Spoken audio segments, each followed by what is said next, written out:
9편. 이것은 에스라인인 에단의 마스길이다 이렇게 되어 있어요. 마스길이라는 것은 교훈이라고 그랬죠. 에단은 역대상 15장에 보면은 레위인으로 되어 있습니다. 레위인. 그가 이제 이렇게 시를 썼는데 여기 보니까 하나님의 인자하심을 노래하자. 또 자기는 항상 이 신앙인들은 그래요. 자기로만 끝나지 않고 또 그것을 또 이렇게 알려고 하는 마음이 항상 있는 것입니다. 그래서 자기는 노래하면서 하나님의 인자하심을 알리겠다. 그리고 그 인자하신 그분께서 3절 4절에 보면 결국 이스라엘 민족을 경고히 하겠다. 다윗에게 맹세하기를 내 자손을 경고히 하겠다. 이렇게 하셨던 분이기 때문에 우리가 그분의 인자하심을 노래하고 또 그것을 알리자 이렇게 얘기했습니다.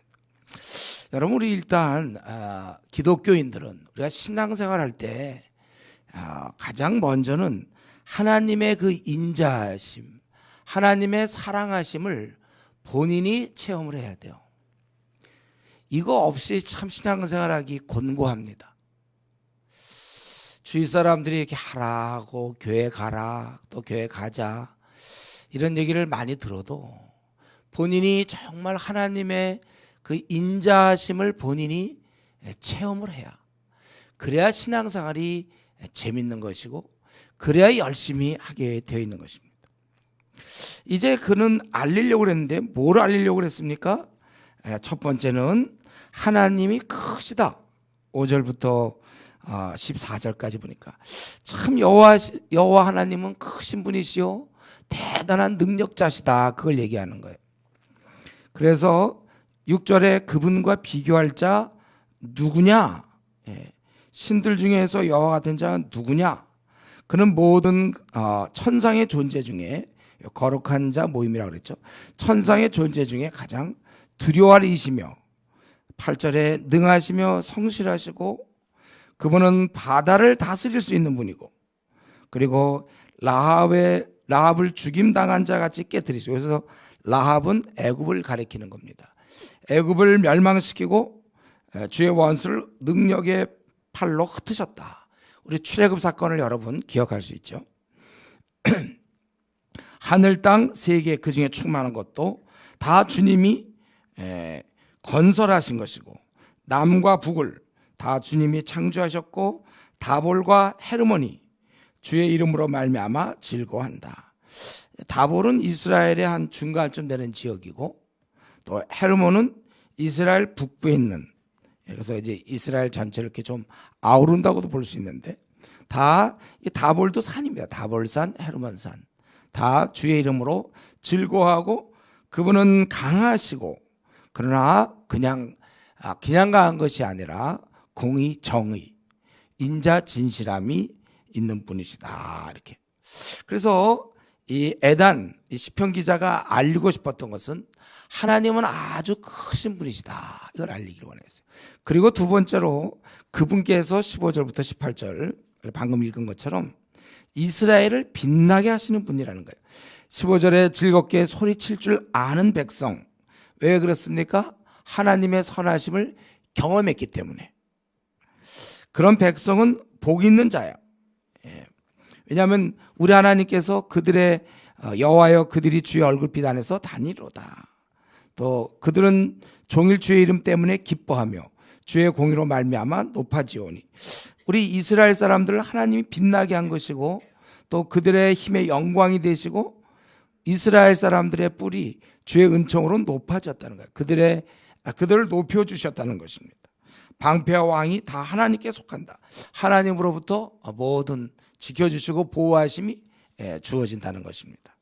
그러니까 지금 이 에단, 이 시편 기자는 하나님을 알리고 싶었는데 자기가 이러는 것을 알려고 했는데 뭘 알려고 했냐면 하나님께서 능력이 크신 분이시고 그런데 그분이 이스라엘 사람들을 이렇게 높여주신 분이시다. 이렇게 얘기했습니다. 우리 생은 그렇습니다, 여러분. 그분께 달려있는 거예요. 그분이 높여주면 높여지는 것이고 그분이 낮추면 낮춰지는 것입니다. PhD를 땄다고 해서 높아지는 게 아니고 변호사나 국회의원이나 뭐 의사가 되고 장관이 됐다고 높아지는 게 아니에요. 회사에서 뭐 진급해서 이사가 되고 돈을 많이 벌었다고 높여지는 것도 아닙니다.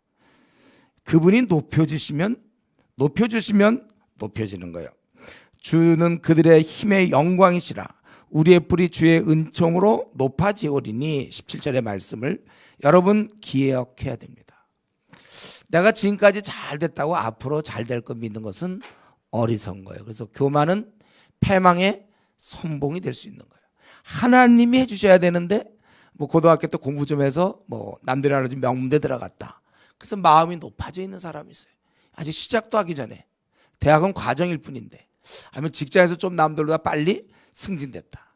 아니면 빠른 시간 내에 PhD를 따고 왔다. 이런 것들이 그런 것 때문에 우리가 높아지는 게 아니에요. 그런 거 다 없어도 하나님이 우리를 높여줄 수도 있고 낮출 수도 있다는 거. 내가 나선다고 될 문제가 아닙니다. 그분의 은혜이며 우리는 항상 기도하면서 우리 앞날을 가야 되는 거예요. 얼마나 우리 오늘 본문을 통해서 이렇게 하나님께서 그의 백성이 이렇게 관심이 많으시고 높여주시는가. 이런 크신 분이 고맙게도 감사하게도 황공에도 우리 자신 각자에게 관심을 갖고 있다는 것이죠. 아니라면 우리는 그냥 세상에 떠밀려서 우리는 그냥 살 뻔했는데 한 사람 한 사람에 대해서 하나님께서 관심을 갖고 계시다는 거예요. 그래서 거기에 그 표현이 3절에 주께서 이르시되 나는 내가 택한 자와 언약을 맺으며 이랬어요. 은총을 베풀어 주시는 것입니다. 여러분 이런 면에서 우리가 그 높고 높은 분이 만약에 우리에 대해서 관심이 없고 그냥 우리에 대해서 그냥 전혀 별개로 하나님이 만약에 그렇다면 우리가 정말 어떻게 할 뻔했습니까? 그냥 태어나 살다 죽는 건데 그분께서 은총을 베풀어 우리에게 관심을 갖고 계시다는 거예요. 이런 면에서 우리가 진정한 행운아들입니다, 여러분. 하늘의 왕과 연결되어 있다는 거예요. 하늘의 왕과 우리가 연결되어 있다는 이 사실을 기억하셔야 됩니다. 또 연결되어 있어도 그냥 뭐라고 할까요? 예를 들면 충성스러운 백성, 어떤 신뢰받는 부하, 굉장히 내가 상관의 신뢰를 받는다. 아니면 좋은 친구다, 동역자다. 그게 아니라 바로 그분의 자녀로서의 관계라는 것입니다. 우리가 최고의 복을 이미 얻었음을 잊지 마세요. 그래서 우리는 기쁘게 살 수 있는 것입니다. 이것 실제 있어서 이렇게 우리를 빛나게 하신 그분의 실제 있어서 우리 19절부터 우리 37절까지 보면 하나님께서 이 다윗과 즉 이스라엘 백성과 약속하신 그런 내용이 나오죠. 백성 중 택한 자 다윗을 찾아 거룩한 기름을 붓고 20절에 보니까 내가 그를 강하게 하며 또 22절에 원수가 그를 강탈지 못하게 그렇게 하고 곤곡하지 못하게 했다. 또 내가 그가 대적을 이기도록 하며 미워하는 자들을 치고 또 나의 성실함과 인자하심으로 그와 함께 내가 하고 내 이름으로 인해서 그 뿔이 높아지리로다. 또 25절에도 그의 손을 바다 위에 놓으며 오른손을 강들 위에 놓으리니 이것은 이제 그 지경을 넓힌다는 뜻이에요. 그는 내게 아버지 하나님 구원의 바위라 부르짖게 되는 거예요. 나는 그를 장자 삼고 세상 왕들에게 지존자가 되게 하며 또 나의 언약을 굳게 세우고 그의 후손을 영구히 하여 그의 또 그 왕위를 하늘의 날과 같게 하리로다. 이렇게 얘기했습니다. 그러니까 우리 하나님께서는 결국 이제 그 나중 보면 이제 메시아에 대한 약속이라도 볼 수 있고 또 현재는 그 의인에 대한 하나님의 그런 축복인 것입니다. 근데 우리는 하나님께서 여기 보니까 모든 걸 다 이기게 하시고 그를 높이시고 땅을 차지하게 하시고 세계 왕들의 지존자 되게 하시고 그의 후손들을 영구히 하게 하신다. 왜요? 여기서 한 가지 빠진 것이 이유가 없어요. 왜 하나님이 우리들을 택한 백성들을 이렇게 잘 대해 주시는지 이유가 없는 거예요. 오직 있다면 바로 사랑. 하나님 우리를 사랑하시기 때문에 이렇게 변덕스럽고 불성실한 나라고 할지라도 우리 하나님께서 이렇게 잘 해주시는 것입니다. 그리고 만약 그렇다고 해서 그들이 잘못을 할 때 그냥 사랑이다 하고 내버려 두는 것은 아니고 30절부터 쭉 37절까지 너희가 만약에 계명을 지키지 않고 내 법을 버리면 죄와 죄악을 내가 벌하겠다. 32절에 그렇게 벌은 하지만 나는 절대로 내 인자함이나 성실함을 폐하지 않겠다는 거예요. 내 언약은 34절에 변하지 않는다는 것입니다. 35절에 한번 맹세한 것을 꼭 지키시는 거예요. 그래서 그 후손이 장구하고 왕위는 해같이 있으며 또 궁창의 확실한 증인인 달같이, 좀 해도 나오고 좀 달도 나와요. 달같이 영원히 경고하게 되리라. 지금 우리 하나님께서는 19절부터 이스라엘 민족을 높이 들어올리시면서 하신 말씀은 너희들로 모든 승리하게 하시고 너희들을 높여주시고 모든 대적을 이기게 하시겠다. 그렇게 말씀하신 우리 하나님은 이제 그러한 하나님께서는 이렇게 실제로 많은 축복을 주시고 그리고 우리가 잘못할 때조차도 그러한 신실함과 약속은 버리지 않겠다. 그렇게 얘기하는 거예요. 만약에 30절부터 37절까지의 말씀이 없다면 우리는 불안하죠. 우리는 두려울 수 있습니다.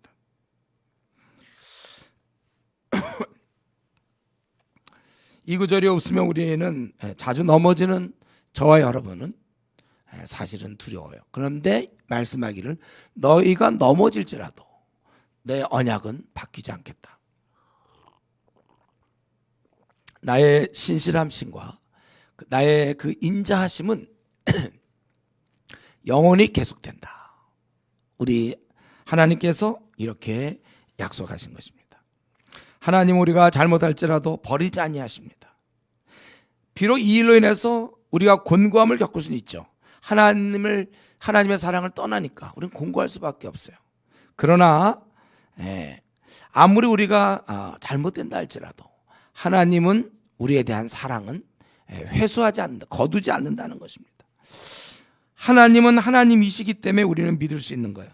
결코 요동하지 않으신 바로 그대로 신실하신 하나님, 사랑의 하나님 그대로인 것입니다.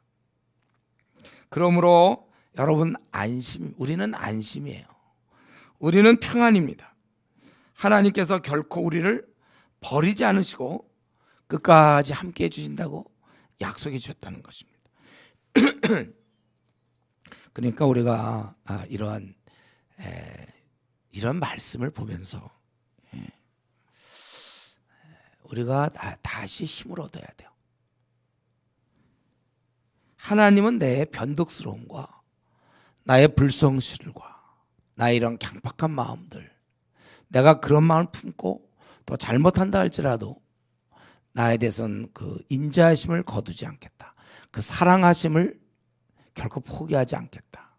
우리가 이런 말씀을 볼 때 우리는 참으로 안심할 수 있다는 거예요. 다 망가진 것 같은 내 생인데도 다시 소망을 가질 수 있습니다. 그렇기 때문에 여러분 이 시간 이후부터 다시 결심하세요. 저도 그런 방법 쓴다고 그랬죠. 이것도 있고 이거 저것도 있고 일이 잘 안 풀리고 그러다가 딱 다시 생각하는 거예요. 그래 여기서 내가 또 다시 하자. 하나님 다 보고 계시니까 최선을 다하는 것입니다. 오늘부터 이 시간 이후로 새 결심을 하면 되는 거예요.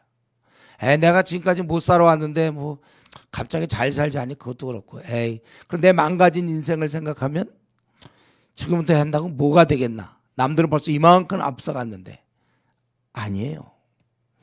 망가진 인생 다 뒤틀어져도 다시 거기서 시작하면 하나님의 무한하신 높여주시는 건 하나님이 높여주시는 거거든. 우리가 승리할 수 있는 겁니다. 여러분들이 새 결심을 하세요. 새 결심을 하고 다시 다 망가진 상태에서 다시 시작을 하십시오. 그리고 우리는 이런 말씀을 보면서 한 가지, 저와 여러분이 하나님의 자녀 아닙니까? 우리 하나님은 이렇게 신실한데 어째서 나는 이렇게 변덕스러운지, 자기 감정 따라 살고 하나님 무엇을 원하는지 뻔히 알면서도 자기 하고 싶은 대로 하다가 또 나의 경건이 무너졌습니다 하고 또 이렇고 오르락내리락. 우리 하나님의 이러한 신실하심을 좀 생각하면서 하나님의 자녀인 저와 여러분, 우리도 이렇게 살 것을 노력하고 결심할 수 있길 바라요. 좀 말 좀 바꾸지 말고 한번 품었던 생각 흔들리지 아니하고 둘러대지 않고 내가 자녀니까 아주 경건하게 끝까지, 우리도 이러한 삶. 그래서 우리 주위 사람들이 우리를 볼 때 참 저 사람은 정말 한 번 마음 먹은 거 끝까지 가는구나, 참 신실하다, 정말 저렇게 충성스러운가. 이제 우리가 그동안에 혹시 변덕스럽고 감정 따라 갔다면 이제 감정이 아니라 의지를 따라서, 깨달음을 따라서 이제는 우리가 좀 더 신실하게, 견고하게, 흔들림 없이 우리가 이렇게 살아가는 것이 마땅한 것입니다. 우리가 이런 설교 시간을 통하여 이런 걸 결심해야 돼요. 내가 변덕스러운 건 지금까지다. 이후로 나는 신실하겠다. 손해볼지언정 신실하게, 충성되게, 남들이 볼 때 요령이 없는 것 같더라도, 머리에 남들이 볼 땐 잘 못 굴리는 사람 같을지라도 좀 묵직하게 한번 약속한 거 지키고 둘러대지 아니하고 신실하고 아주 견실하게 우리가 하나님 자녀처럼 그렇게 살아야 되는 것입니다. 이제 현실적으로 하나님은 이렇게 하시는 분인데, 그러니까 거기 19절부터 37절까지는 하나님의 사실은 속성이에요. 너희가 말을 안 들으면 이렇게 하겠다는 것도, 그것도 하나님이 우리를 사랑하시기 때문에 너희들이 비록 넘어져도 나는 버리지 않겠다 이렇게 얘기했는데, 현실은 어떻습니까? 이스라엘 백성들이 말을 듣질 않아요. 순종하질 않아요. 그래서 지금 현재 그들은 어려운 가운데 처해 있는 것입니다. 현실적으로 38절에 그러나 주께서 주의 기름 부음 받은 자에게 놓아사 물리치셔서 버리셨으며, 주의 종의 언약을 미워하사 그의 관을 땅에 던져 욕되게 하셨고, 이들은 지금 징계 가운데 있어요. 이들이 하나님께 불순종하고 배반함으로 하나님께서 그들을 공곡케 하시는 것입니다. 그의 모든 울타리를 파괴하시며 그 요새를 무너뜨리고, 울타리가 파괴되고 요새가 무너지니까, 그러니까 길에 지나가는 사람들이 다 탈취하고 그의 이웃에게 욕을 당하는 것입니다. 오히려 반대로 이제 40절에 대적을 높여주세요. 대적들의 오른손을 높이시고 그 원수들은 기쁘게 하셨으나 이 이스라엘 백성의 칼날은 둔하게 하사 전장에서 버티지 못하게 지도록 그렇게 하셨다는 거예요. 그의 영광을 그치게 하시고 왕위를 땅에 엎으셨으며 젊은 날들을 짧게 하시고 결국 일찍들 죽고 수치를 당하게 되었다. 이스라엘 민족이 이렇게 사랑하는 하나님, 이끌어주신 하나님이 있음에도 불구하고 이들이 하나님을 떠남으로, 불순종함으로 이런 고난 가운데 있는 것입니다. 이게 이제 우리 시편 89편에서의 현재 모습이에요. 이럴 때 이제 이 시편 기자는 바로 46절부터 마지막까지 보면 이러한 상황에서 하나님께 탄원하고 있는 겁니다. 언제까지 이렇습니까? 언제까지? 여호와여 언제까지입니까? 스스로 영원히 숨기시리까? 주의 노가 언제까지 불붙듯 하시겠습니까? 내 생이 얼마나 좀 짧은지 기억해 주십시오. 자기의 삶이 사실 허무하게 되는 거예요. 누가 영원히 살겠는가? 48절에 자기 영혼을 수월의 권세에 건지리까? 우리는 다 죽을 수밖에 없는 존재라는 거예요. 그러니까 굉장히 좀 이게 아주 비장하죠. 지금 고통 가운데 있는데 시편 기자가 걱정하는 거는 이렇게 하다 끝나니까, 너무 짧은 시간에 이렇게 끝나니까. 하나님이 이렇게 인자한 분이건만 이스라엘이 불순종하여 그들이 고통 가운데서 이렇게 살아나니까, 이런 것 때문에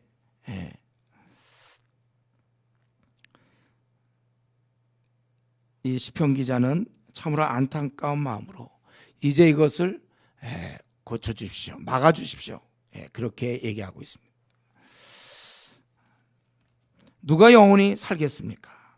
그리고 49절에 하나님이 약속하신 주여 주의 성실함으로 다윗에게 맹세하신 그 전에 인자하심이 어디 있습니까? 현실적으로 볼 때는 지금 굉장히 고통 가운데 있으니까 그 인자하심이 어디 있는가?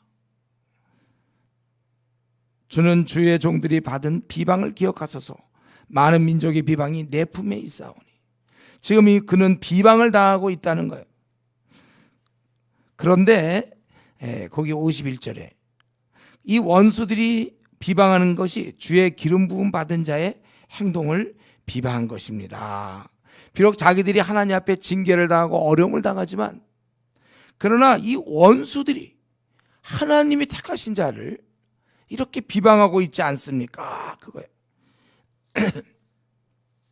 저는 여기서 보니까 이 시편 기자, 이 고난 중에 그가 하나님께 탄원하면서 그 한 가지 아주 특이한 모습을 보여주죠. 지금 시편 기자들은 자기들 이스라엘 민족이 못해서 하나님께 징계를 받고 원수들에게 어려움을 당하고 비방을 듣지만, 그래도 그 51절에 있는 것처럼 자기들은 하나님의 기름 부음 받은 자들이다, 선택 민족이다, 하나님의 자녀다, 이것을 여전히 의식하고 있다는 거예요. 저는 이러면 우리가 좀 배워야 된다고 생각해요.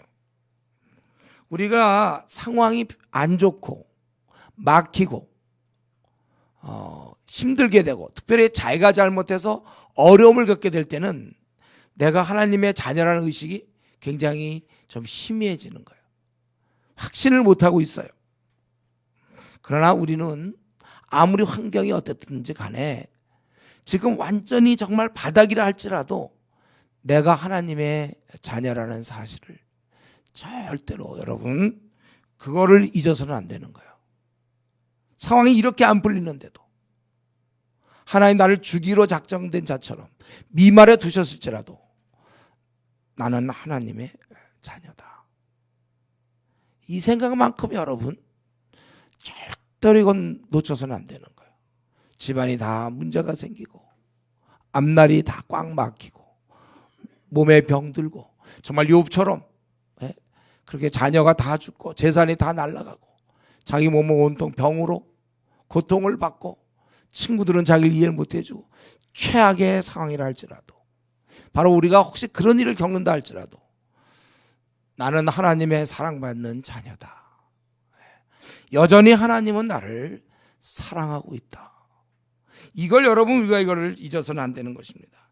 세상 사람처럼 그것이 잘 안 되기 때문에 하나님이 나를 버리셨다라든가 하나님은 나에 대한 사랑이 없다라든가 우리가 이런 생각해서는 안 됩니다. 여전히 하나님은 나를 사랑하고 계신다. 나는 하나님의 귀여움을 독차하지 않은 우리 그런 애들, 바로 그런 자다. 내가 하나님 눈에 너무나 사랑스러운 존재다. 비록 이 땅에서 내가 나그네 길에서는 고통을 받고 있고 하나님 나라 백성이지만 이 땅에서는 이런 일 저런 일에 부대끼고 힘들고 소망 없는 그런 삶을 살고 있지만 나는 여전히 하나님의 사랑의 대상이며 내가 하나님의 귀한 자녀.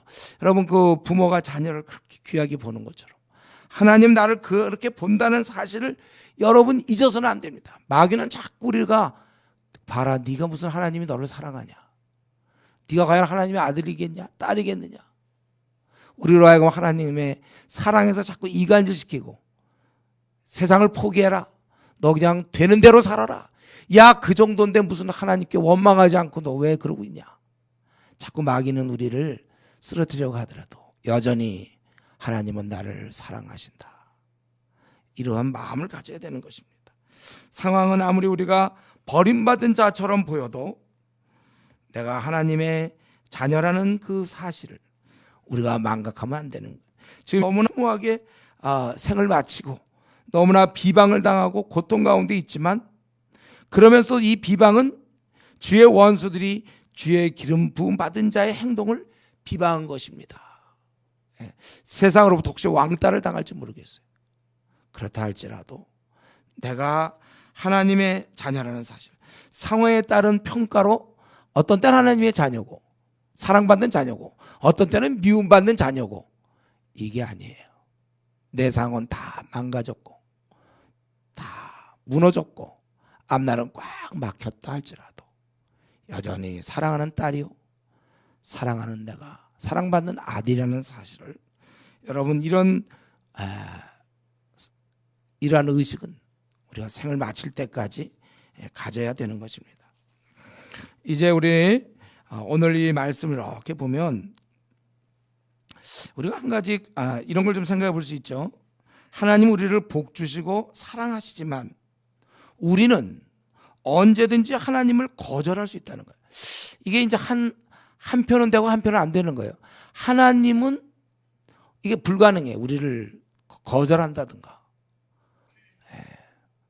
우리를 배척하고 배신하는 건 하나님 편에서는 불가능합니다. 하나님 딱 한 가지 태도밖에 없어. 우리를 무조건적 사랑. 근데 우리는 두 가지 중에 하나를 택할 수 있어요. 그 하나님을 우리도 받아들여서 순종하든지, 아니면 하나님은 그렇지만 나는 나대로 간다. 그 사랑을 배척하는 오늘날 그 미지근한 신자들의 모습. 하나님은 나를 절대로 배척할 수 없고 나를 무시할 수도 없고 나를 일생 동안 내 생을 마칠 때까지 나를 사랑할 수밖에 없지만 우리는 하나님을 거절할 수 있다는 것입니다. 저와 여러분은 하나님이 아무리 축복을 하시고 또 많은 풍성한 우리를 향한 계획을 갖고 있을지라도 우리가 안 받아들일 수 있어요. 그냥 그뿐이에요. 내 생은 내가 막 이렇게 원하는 대로 그냥 살아가는 거예요. 그래서 하나님이 아무리 풍성한 계획을 갖고 있다 할지라도 내가 안 받아들이면, 이스라엘 민족이 그냥 거절하니까 결국 그 땅에서 하나님께 영광을 돌리며 살아야 되지만 나중에 바벨론 포로로 잡혀가고 아수리한테 멸망당해서 끌려가고 그런 것입니다. 이스라엘은 하나님의 은혜와 축복을 거절했습니다. 결국 비참하게 된 것이죠. 우리 이것은 오늘날에도 마찬가지. 지금 이 시편 기자가 이 글을 쓸 때 이스라엘 민족은 지금 심한 고통 가운데 하나님의 약속을 기억해요. 하나님이 얼마나 축복하셨는지, 그리고 너희가 혹시 잘못할지라도 나는 너희의 인자하심을 거두지 않겠다, 이 약속을 떠올리면서 지금 현재 그는 심한 고통 가운데 하나님으로부터 빨리 응답해달라고, 언제까지 숨겠습니까? 아주 좀 처절하게 하나님께 이렇게 간구하고 있는 것입니다. 여러분, 우리 이것은 오늘날도 똑같아요. 사람 바뀌지 않고 똑같습니다. 하나님도 안 바뀌고 그대로예요. 우리가 하나님의 말씀에 순종하면 우리 하나님 앞에서 우리는 빛나는 삶을 사는 것이고, 그렇지 않고 하나님을 마음에서 멀리하고 첫사랑을 다 잃어버리고 세상에 내 마음을 빼앗기고 하나님을 떠나고 불순종한다면 결국 우리 삶에는 어떠한 열매도 보람도 없는 것입니다.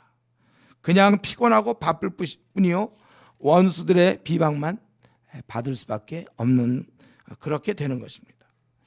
그렇기 때문에 우리 오늘 이 본문을 보면서 하나님께서는 이렇게 무궁한 사랑으로, 무궁하신 인자하심과 궁휼하심으로 나를 돌보고 있는 이 변할 수 없는 사실 앞에서 이제 우리는 그동안에 내가 하나님을 떠나 있었거나 첫사랑을 버리고 내가 하나님 앞에 배신하는 행위를 했거나 하나님을 거절하고 세상을 더 사랑했거나 우리가 이랬다면 이제 빨리 주님 앞에 돌아와야 합니다.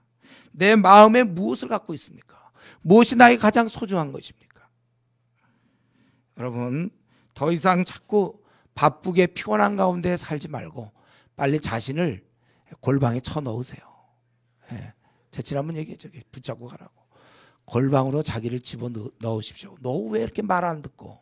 좀 자기를 향해서 내 영혼아, 우리 시편 기자들이 하는 거 있잖아요. 내 영혼아 내가 어찌 속에서 낙심하는가 막 이렇게 때로 자기를 좀 야단을 치세요. 야 아무개야 너 어째서 그렇게 뺀질뺀질 말도 안 듣고 너 왜 이렇게 그러냐 너 왜 자기를 야단치란 말이에요. 자기 옳지 못함에 대해서 야단칠 수 있어야 돼. 자기가 너 왜 그러냐 이렇게 자기를 야단치. 인자하신 풍성한 이 하나님 앞에서 내가 변덕스럽고 신실하지 못하고 내가 이렇게 살아서 되겠는가. 자기 자신을 야단쳐서라도 골방에 밀어넣고 하나님 앞에 회개하게 하고 새로운 사람으로 만들어야 되는 것입니다. 거기서 우리 인생의 모든 문제가 다 풀리는 거예요.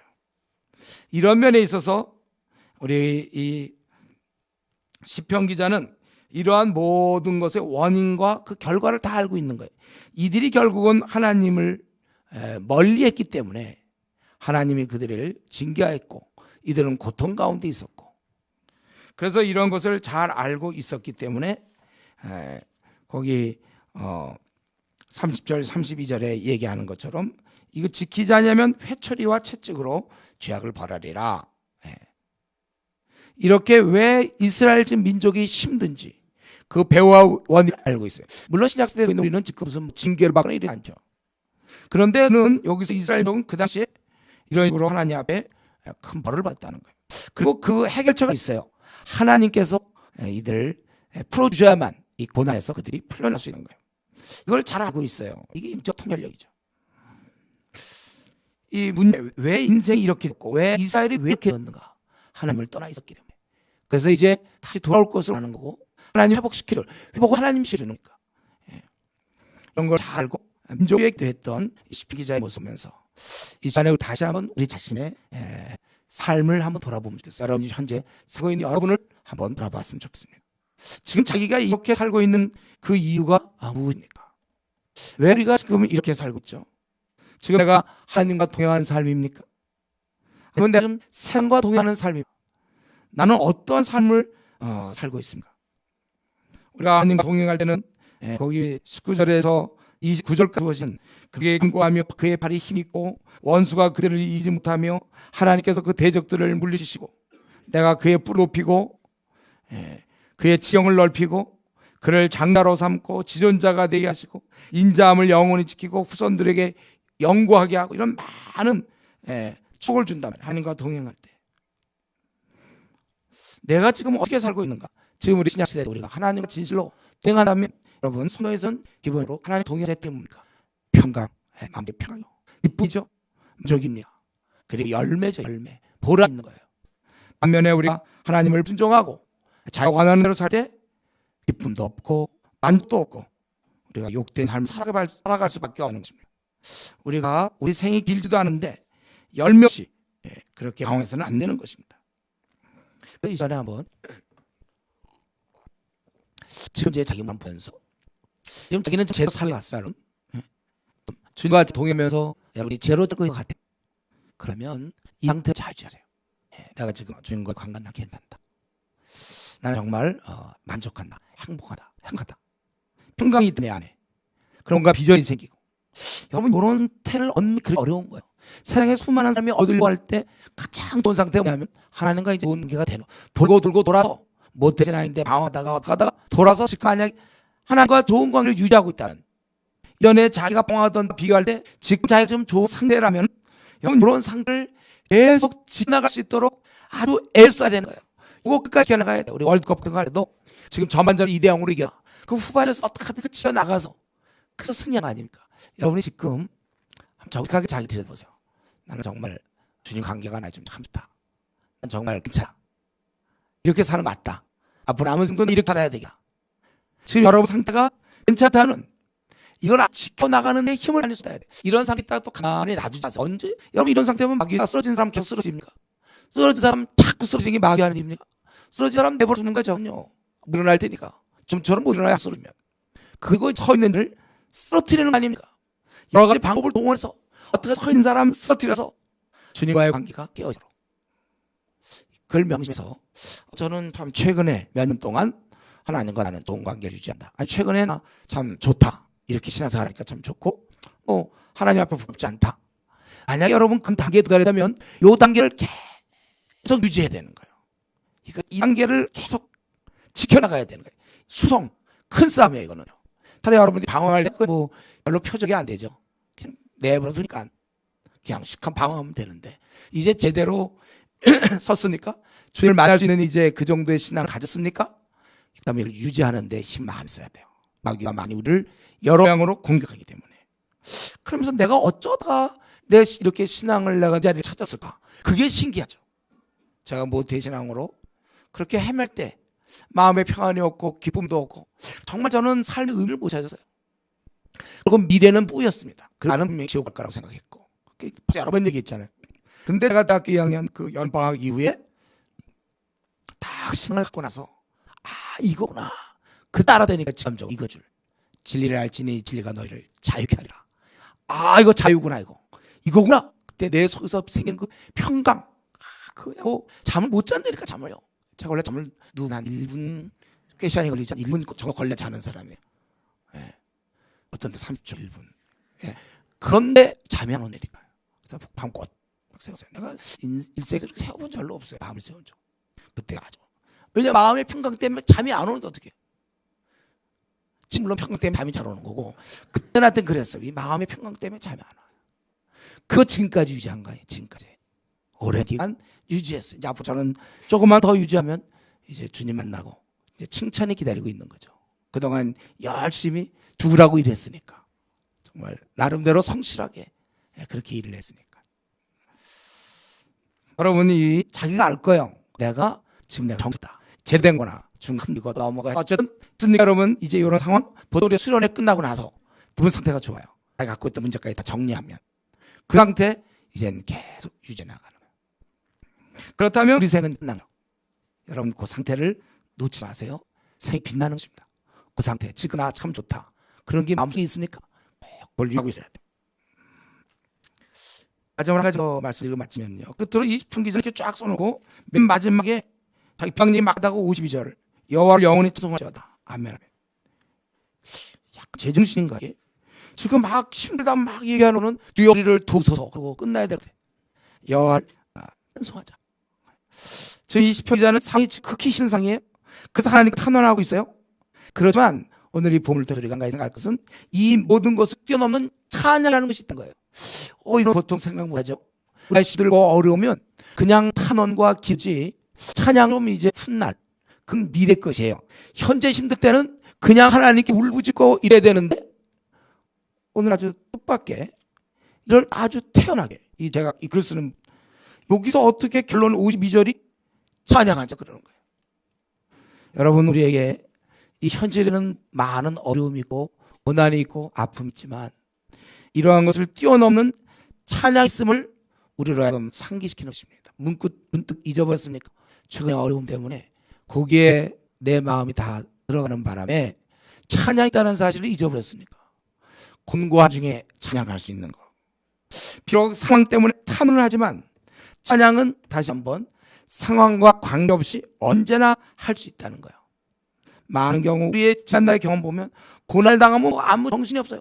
머리가 하얘져가지고 그냥 이 고난되면 쩔쩔쩔쩔 맵니다. 어떻게 해야 될지 모르겠어요. 근데 여기 새 빛이 비치는데 그 상황에서 찬양하라.